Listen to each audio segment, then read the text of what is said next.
অবদান নাই, ইসলামী আন্দোলন অবদান নাই, আপনি কিভাবে মৌলবাদ বললেন? এদেশে যে দেশে 94% মুসলমান, সে দেশের ইসলামিক দলগুলোকে আপনি মৌলবাদ বলেন, কোন যোগ্যতা? আমরা বিএনপিকে পছন্দ করি, এজন্য আপনি এমন কোনো কাজ করবেন না যে ওবায়দুল কাদের দ্বিতীয় ওবায়দুল কাদের। আপনি এমন কোনো কাজ করবেন না যে দ্বিতীয় ওবায়দুল কাদের নিচে ফকুল আপনি হন। এদেশের মানুষ যা করুক আর না করে, দেশের মানুষ ইসলামকে ভালোবাসে।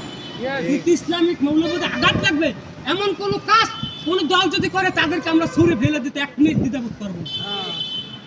মনে রাখবেন, দেশের 94% মুসলমান, দেশের সম্প্রীতির দেশ বাংলাদেশ। আমরা কোন সাম্প্রদায়িকতা চাই না।